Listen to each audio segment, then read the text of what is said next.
Di balik seragam kebesaran dan meriam militernya, Napoleon Bonaparte menyimpan kekaguman rahasia kepada sosok Nabi Muhammad yang jarang diungkap buku sejarah sekolah. Saat kita mendengar nama Napoleon, pikiran kita langsung tertuju pada penaklukan epik di medan perang Eropa, strategi militer yang brilian, dan ambisi kekaisaran yang tak tertandingi. Namun, di balik sosok jenderal yang ditakuti dunia itu, terdapat seorang pemikir yang gelisah, seorang intelektual yang haus akan kebijaksanaan dari masa lalu. Ia mencari jawaban yang tidak bisa diberikan oleh pedang maupun bubuk mesiu. Pada tahun 1798, kampanye militernya membawa Napoleon ke tanah Mesir yang eksotis dan penuh misteri. Jauh dari hingar-bingar kota Paris dan intrik politik yang terus merongrong negerinya, ia mendapati dirinya terasing di hamparan padang pasir yang tak berujung. Di tanah inilah, jauh dari zona nyamannya, pertahanan emosional sang jenderal perlahan merapuh. Ia mulai merenungkan makna kekuasaan yang sesungguhnya. Di tengah keterasingan ini, ia tidak hanya membawa pasukan bersenjata, tetapi juga ratusan ilmuwan, cendekiawan, dan buku-buku yang menjadi pelarian intelektualnya untuk mencari makna kepemimpinan. Di perpustakaan sementara yang ia dirikan di Kairo, Napoleon menemukan sebuah karya yang mengubah pandangannya secara drastis, yaitu terjemahan bahasa Prancis dari Al-Quran yang ditulis oleh Claude Etienne Savary. Membaca lembar demi lembar, sang jenderal tidak membacanya semata-mata sebagai dogma agama, melainkan sebagai sebuah mahakarya politik dan hukum. Napoleon terpesona oleh narasi tentang seorang pria yang sendirian, bermodalkan visi dan kata-kata, mampu menyatukan suku-suku yang terpecah belah menjadi sebuah kekuatan peradaban yang luar biasa dalam waktu yang sangat singkat. Bagi Napoleon, Nabi Muhammad bukanlah sekadar tokoh spiritual, melainkan wujud nyata dari seorang legislator agung dan pemimpin negara yang paling ideal. Ia melihat Muhammad sebagai sosok jenius yang mampu meletakkan dasar-dasar hukum, tatanan sosial, dan moralitas dalam satu tarikan napas.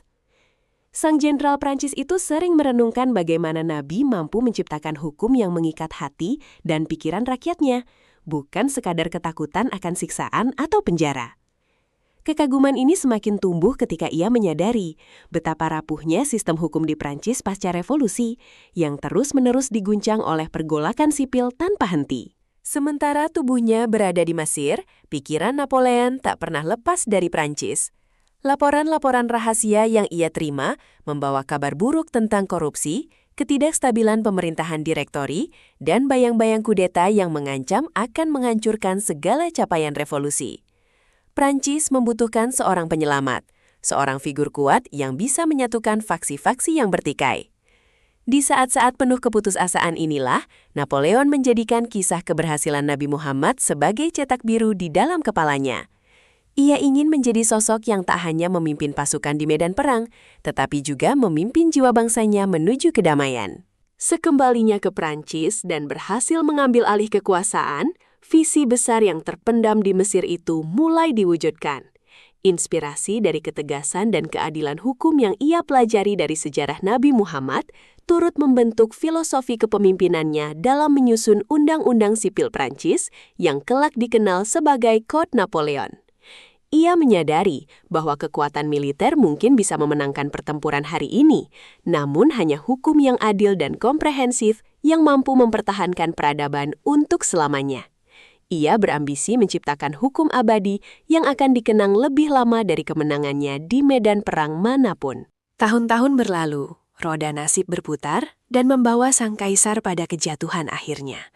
Diasingkan di Pulau Saint Helena yang terpencil dan tak bersahabat, Napoleon menghabiskan hari-hari terakhirnya dalam kesunyian dan bayang-bayang masa lalunya yang megah. Di tengah dinginnya angin lautan Atlantik yang menusuk tulang, ia kembali mendiktekan memoarnya. Dalam catatan-catatannya di pengasingan itu, ia kembali menyebutkan kekagumannya secara eksplisit. Ia merenungkan kembali bagaimana sejarah dibentuk oleh orang-orang besar dan betapa ia masih menganggap Nabi Muhammad sebagai salah satu pemimpin terhebat dan paling efektif yang pernah dilahirkan oleh sejarah manusia. Kisah tentang ketertarikan intelektual Napoleon ini memberikan kita sudut pandang yang sama sekali baru tentang sang penakluk Eropa. Ia bukanlah semata-mata mesin perang tanpa perasaan yang haus akan penaklukan, melainkan seorang manusia biasa yang gelisah, yang terus mencari inspirasi dari seluruh penjuru dunia untuk membangun bangsanya. Kekaguman rahasianya kepada Nabi Muhammad menjadi bukti abadi bahwa kebijaksanaan tertinggi tidak pernah mengenal batas negara maupun prasangka agama.